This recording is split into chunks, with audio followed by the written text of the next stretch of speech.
तस्य प्रादुर्भावो नाम सप्तत्रिशोम अध्याय। 38वां अध्याय। कूर्मावतार, समुद्र मंथन और मोहिनी अवतार। मार्कंडेय जी बोले, पूर्व काल में देवासुर संग्राम में जब देवगण दैत्यों द्वारा पराजित हो गए, तब वे सभी मिलकर क्षीर सागर नंदिनी श्री लक्ष्मी जी के पति भगवान विष्णु की शरण में गए। राजन, वहां ब्रह्मा आदि सभी देवता जगदीश्वर की आराधना करके हाथ जोड़ निम्नांकड़ित स्रोतों से उनकी स्तुति करने लगे।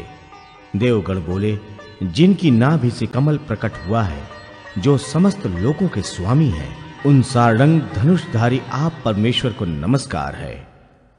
संपूर्ण विश्व और सारे देवता जिनके स्वरूप हैं, उन मधुकैट भगनाशक केशव को बारंबार प्रणाम। करुणा कर भगवान, हम सभी देवता बलवान दैत्यों द्वारा युद्ध में हरा दिए गए हैं। हमें विजय प्राप्त करने का कोई उपाय बतलाइए, आपको नमस्कार है। मार्कंडेय जी बोले, देवताओं द्वारा इस प्रकार स्तवन किए जाने पर देव भगवान जनार्दन ने उनके समक्ष प्रकट होकर कहा।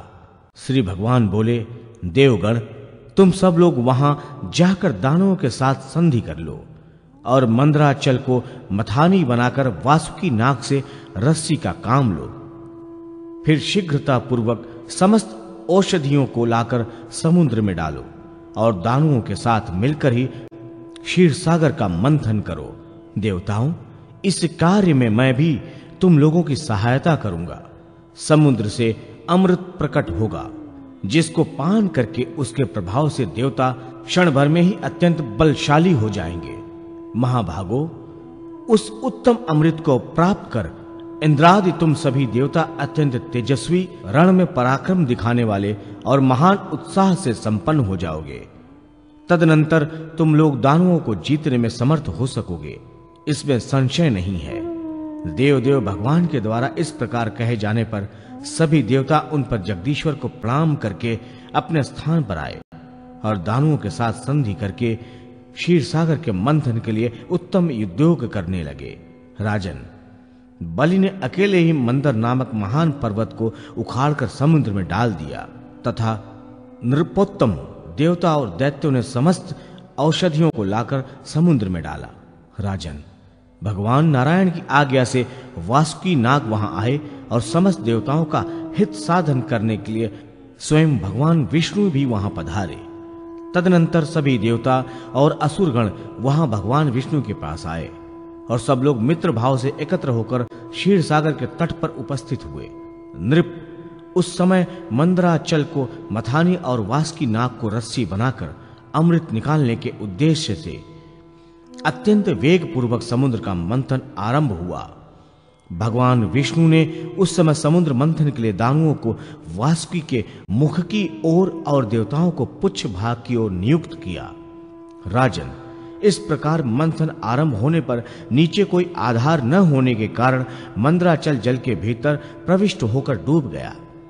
पर्वत को डूबा देखकर भगवान मधुसूदन विष्णु ने समस्त लोगों के हित के लिए सहसा कूर्म रूप धारण किया और उस रूप में अपने को मंदराचल के नीचे प्रविष्ट करके आधार रूप हो उस मंदर पर्वत को धारण किया तथा दूसरे रूप से वे भगवान केशव पर्वत को ऊपर से भी दबाए रहे और एक अन्य रूप से वे भगवान जनार्दन देवताओं के साथ रहकर नागराज वासुकी को खींचते भी रहे।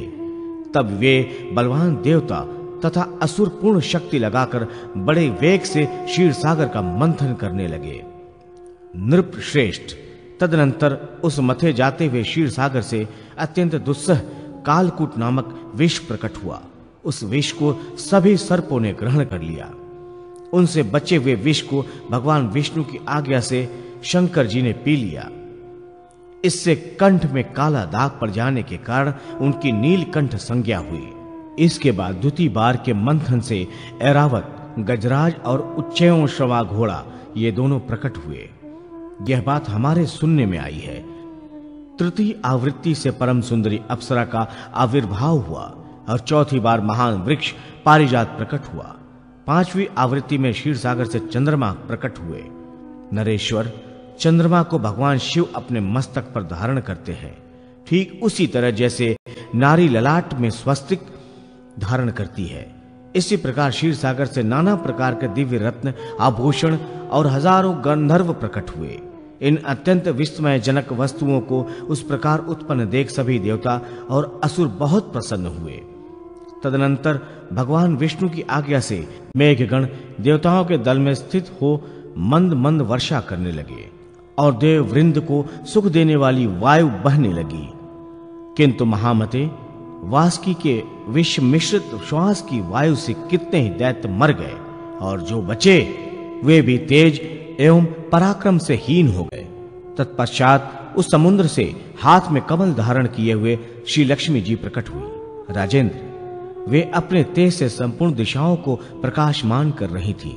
शत्रुसूदन, उन्होंने तीर्थ के जल से स्नान किया, शरीर में दिव्य गंध का अनुलेप लगाया और वे कमलालया लक्ष्मी दिव्य वस्त्र, पुष्पहार और सुंदर भूषणों से विभूषित हो देव पक्ष में जाकर क्षण भर खड़ी रही। फिर भगवान विष्णु के वक्ष स्थल में विराजमान हुई। नरेश्वर, इसके बाद क्षीर सागर से अमृतपूर्ण घट का दोहन करके हाथ में लिए भगवान धन्वंतरी प्रकट हुए। उनके प्राकट्य से देवता बहुत प्रसन्न हुए, किंतु राजन, लक्ष्मी द्वारा त्याग किए जाने के कारण असुरगण बहुत दुखी हुए और उस भरे हुए अमृत घट को लेकर इच्छानुसार चल दिए। नृपवर, तब भगवान विष्णु ने देवताओं का हित करने के लिए अपने को संपूर्ण शुभ लक्षणों से युक्त स्त्री रूप में प्रकट किया। इसके बाद भगवान उस नारी रूप से ही असुरों की ओर गए। उस दिव्य रूप वाली नारी को देख दैत्यगण मोहित हो गए। साधु शिरोमणे वे असुर तत्काल मोह के वशीभूत हो काम पीड़ा हो गए और उन्होंने मोहवश अमृत का घड़ा भूमि पर रख दिया। अवनीपते, इस प्रकार असुरों को मोहित करके भगवान ने वह अमृत ले देवताओं को दे दिया। देव भगवान की कृपा से अमृत पीकर बलि और महावीरवान हो देवता संग्राम में आ डटे और असुरों को युद्ध जीतकर उन्होंने अपने राज्य पर अधिकार कर लिया। राजन, भगवान के इस कुर्म नामक अवतार की कथा मैंने तुमसे कह दी।